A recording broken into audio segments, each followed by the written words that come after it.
Good day, my dear students. It is 8th video on diffraction. In today's class, we discuss Fraunhofer diffraction. The first case is diffraction at a single slit. As you know, in Fraunhofer diffraction, the effective distance between source and slit is infinity.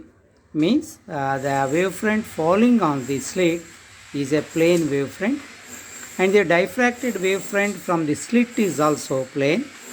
So in order to focus that on the screen, again we are using one more lens.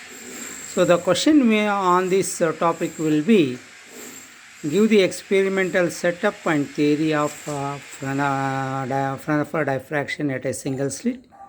Then you have to give the intensity pattern, how it varies on the at different points on the screen.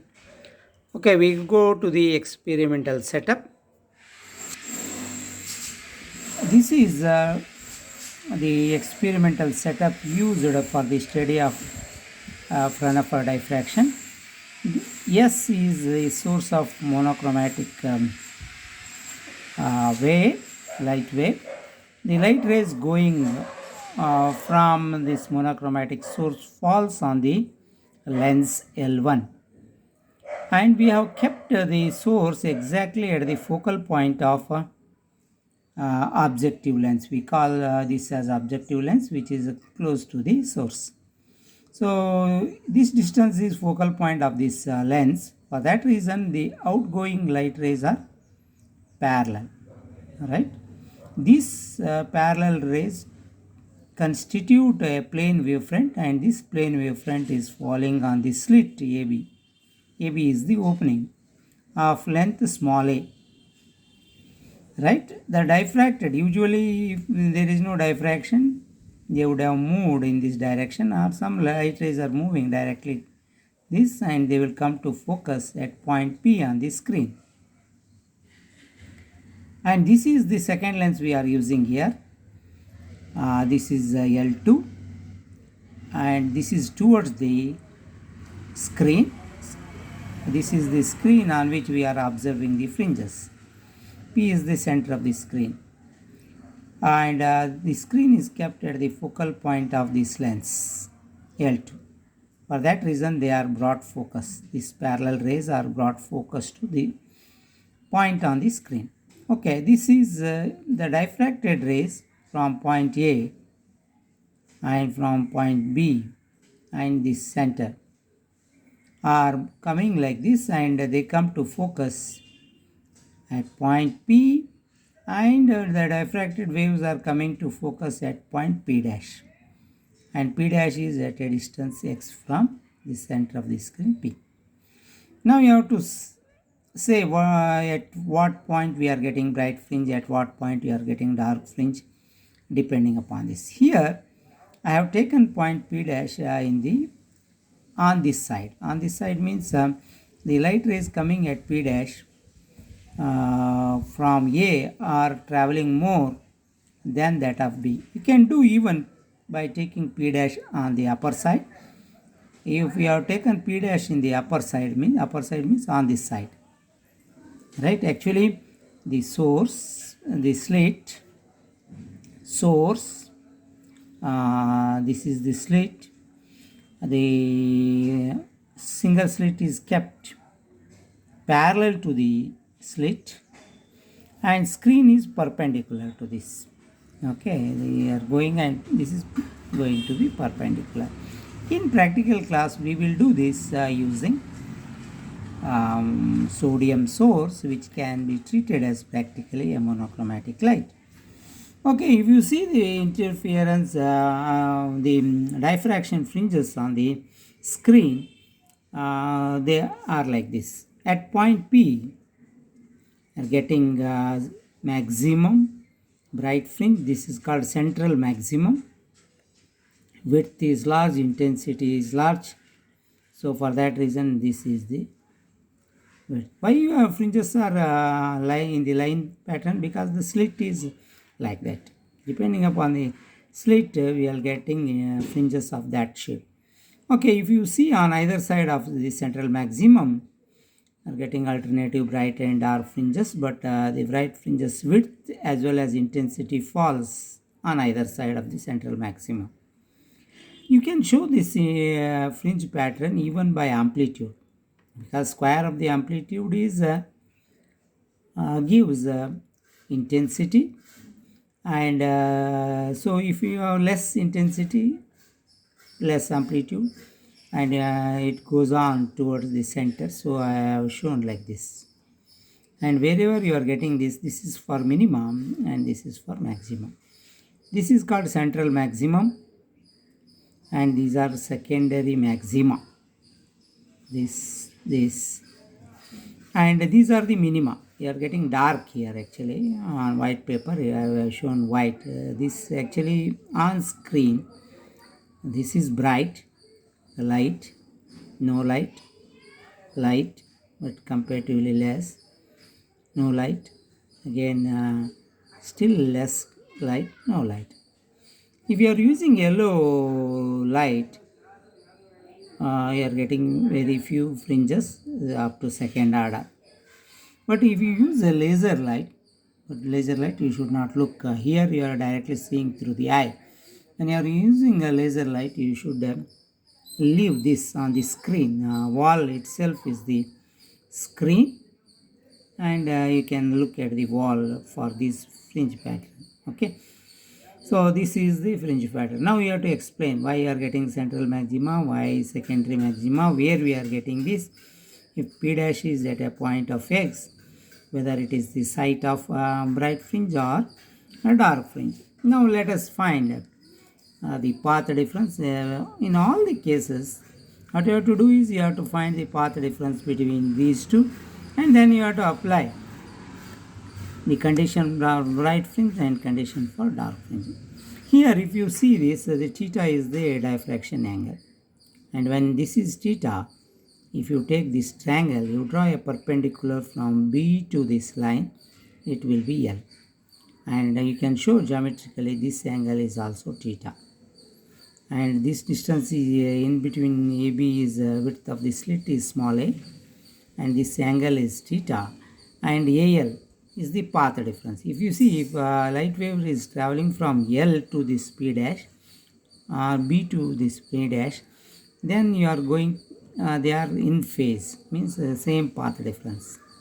At point P, the light waves going from A and light waves going from B are in phase, means there is no path difference. For that reason they are meeting at point P in phase. For that reason you are getting central maxima at point P. But if you take any point P dash, there is a difference. The light wave coming from A is traveling more than that of B, because P dash is on this side, which is close to B. If you have taken P dash on this side, then that is close to A.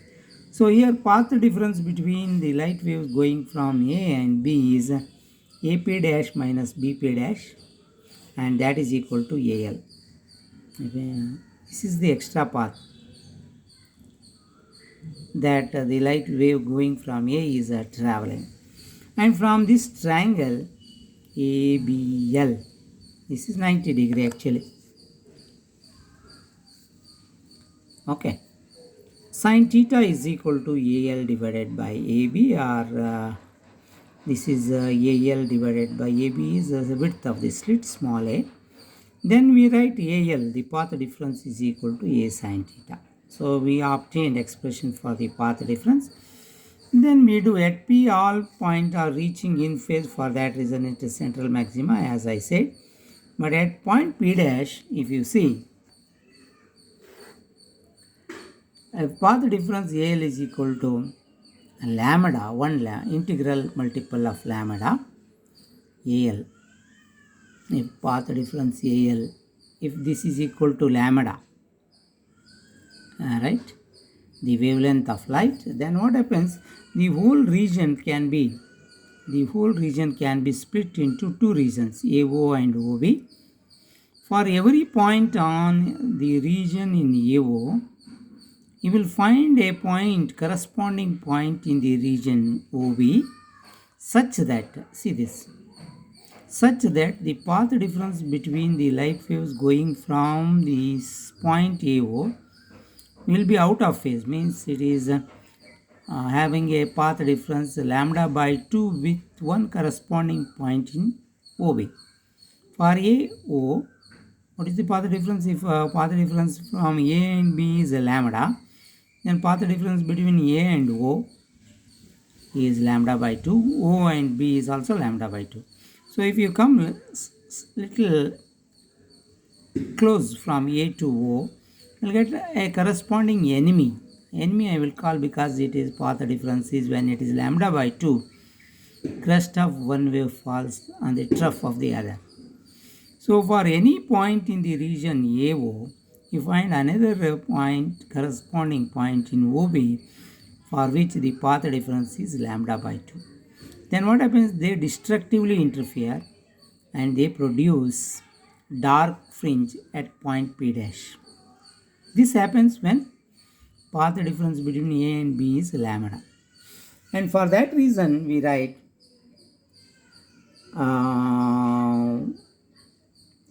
first minima occurs on either side of P when the path difference is equal to 1 lambda.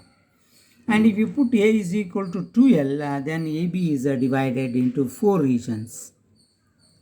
Right? AO is again divided into 2. OB is also divided into 2. Totally 4 regions. And all 4, if you see this. If this path difference is 2 lambda, then path difference between A and O is lambda. And path difference between this and this is lambda by 2. For any point here, we find another point here, enemy, lambda by 2. For any point here, we find another point here, path difference is lambda by 2. So again, they destructively interfere. And they give minima. And minima is this. This is first minima on either side. This is second minima on this side. So what is the condition for minima? The path difference should be n lambda. So when path difference is n lambda, you will get nth minima. If you put n is equal to 1, first minima. If you put n is equal to 2, you will get second minima. So for that reason I will write AL, A sine theta n because this is the angle for nth minima. So if I put 1, I will get a theta 1 and I will get first minima. If I put n is equal to 2, I will get second minima. Angle is different. This is for minima. Okay. And similarly, you can write it for the maxima. If AL is equal to n plus 1, 2n plus 1 lambda by 2, where n is equal to 1, 2, 3. Then what happens? The region AO is, if path difference is 2n plus 1 lambda by 2. When I put n is equal to 1, what happens? 2 into 1 plus 1. This will become 3 lambda by 2. Means that path difference between A and B now, A and B is now, see this. This is A. This is B. The region AB is now divided into 3. Lambda by 2 from this, lambda by 2 from this, lambda by 2 from this, lambda by 2 from this. The AL is divided into 3 regions of each lambda by 2. Then path difference is 3 lambda by 2. So for any point in this, you will find an enemy and they will cancel each other and only light goes from 1/3 portion. For that reason, in the secondary maxima, that is first secondary maxima, light going from only 1/3 on either side. For that reason, you will get bright fringe. Light is there, but intensity is less, 1/3 almost. Alright. And if you make a path difference is as for second minima, when 2n plus 1 by lambda by 2, when I put n is equal to 2, it is 5 lambda by 2. So the whole region AB is now divided into 5 parts. 1, 2, 3, 4, 5. Lambda by 2 cancel, lambda by 2 cancel. And light reaches 1/5 part, 1/5 here.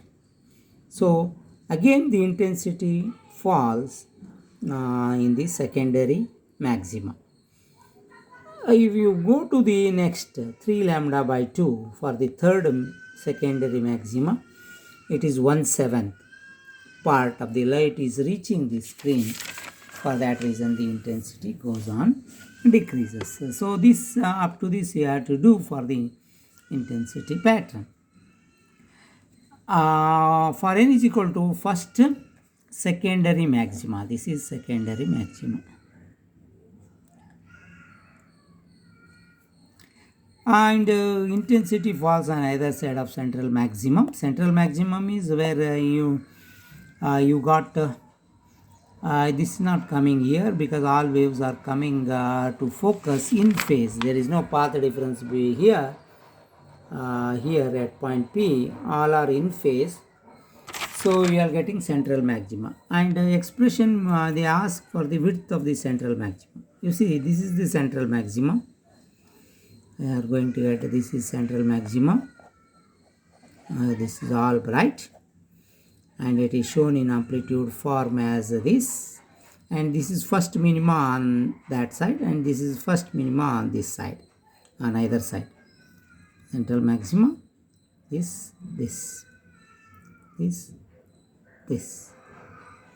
On either side of central maxima, you are getting minima.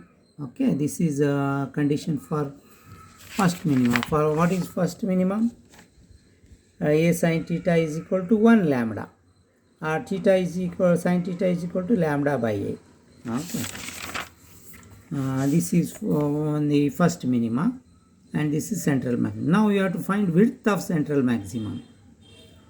Means this is the angle. So we from figure sin theta 1 is equal to x by f. What is x? X is this. What is f? This is the distance. Since this is close to this, the lenses are close to this. So what I do is x by lambda. X by f is sin theta. You can take this theta as x by f. These are very close. Lens L1, L2 is close to the slit. For that reason, we take sin theta 1 first. Minima, if you are taking, this is x divided by f. So sin theta 1 is x divided by f. Again, condition for minima, this is minimum, is sin theta 1 is equal to lambda. Sin theta 1 is lambda by. This is also expression for sin theta 1. This is also expression for sin theta 1. From that you can write x of f is equal to lambda by a. X is equal to f lambda by a. What is x? X is the distance of P dash, first minima, from central point P. On this side x and on this side x. This 2x will give you width of the central maximum. For that reason, width of central maximum is equal to 2x is equal to omega 2f lambda by a. This is the expression for central maximum. Okay, this will be the experimental setup and theory. You may get for 5 marks, and there may be another question on the intensity pattern. How the intensity distribution is there on the fringes in the Young's single diffraction single slit experiment. For that, what we are doing is there are two methods. One is vector polygon method on the wavefront, and another one is calculus method. Both are given in the textbook. Any one you can practice. Now I will do with vector polygon method, which is simple and not lengthy. So in triangle ABL, what is the path difference? We have written sin theta is AL by A. AL is equal to A sin theta is the path difference between the light waves reaching point P dash from A and B. The path difference is A sin theta. That's what we have written. Now let us, for that reason, what you are doing is, as you move from B to A, here you see,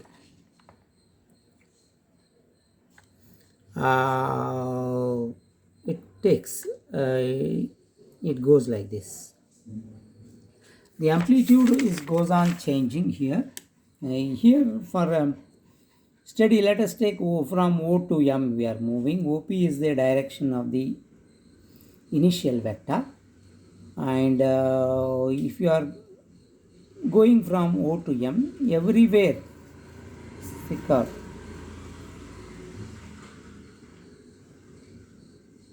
the amplitude is continuously changing its direction, and you have to add them. For that reason, you have to apply vector method. Nm is the direction. If you see this diagram, from O to M, you are moving by this width, and this is the line, and this makes an angle alpha, and if you draw here, this makes an angle 2 alpha. Mn is the final direction of the final vector. This is the direction of the initial vector. You are moving from O to M, and finally this is the direction of the final vector, and this angle is 2 alpha. If you take this wavefront, it has got a central point K, and if you join this is radius vector R, and this angle you can show, if this is 2 alpha, you can show this is also 2 alpha, and this is alpha. Okay, this can be shown as alpha. In triangle OKL, sin alpha is equal to OL upon R. If you in triangle OKL, sin alpha is equal to OL divided by R. R is the radius of circular arc. Then OL is equal to R sin alpha. Okay. Then if you take chord OM, this full, then that is equal to 2OL, because this L is the midpoint. Then that will become 2R sin alpha. Length of the arc OM is equal to K into A. K is a constant. What is A? A is width of the slit. Because we have to move from B to A, and B to A, the width is A. And if you take length of the arc from here OM in this figure, if you move from O to M,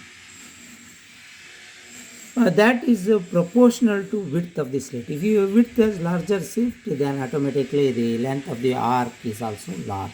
OM is equal to K is some proportionality constant, that is equal to A, where A is width of the slit. And here 2 alpha is equal to, here we got 2 alpha arc OM divided by radius. Arc OM is equal to K into A divided by R. From this you can write R I am taking on this side and alpha on this side. 2R is equal to K by alpha. So chord OM is equal to 2 into OL, and that is equal to 2R sin alpha. I am substituting for 2R from this. K by alpha sin alpha. What happens? This OM is equal to A. The OM is the maximum amplitude I am taking from this amplitude of the resultant wave. Then we can write A is equal to this. K by alpha is A naught, the maximum. K is maximum into sin alpha by alpha. This is maximum amplitude A naught. A naught is Ka divided by R. So any amplitude is a maximum into sin alpha by alpha on the screen. See this. The amplitude on the screen at any point is equal to A naught into sin alpha by alpha. And intensity is proportional to amplitude square. Therefore, intensity is equal to I naught into sin alpha square of this. and square of this will give you maximum intensity, sine alpha by alpha square. So the intensity at any point on the screen is proportional to sine alpha by alpha whole square. This up to this you have to do. For case 1, if alpha tending to 0 means you are coming to central maximum, limit of sine alpha is 1, I is equal to I naught. For that reason we are getting maximum intensity at central maxima, and for other maxima the intensity continuously falls on either side of central maximum. Up to this you have to do. Thank you students. If you have any doubt you can contact me. Thank you.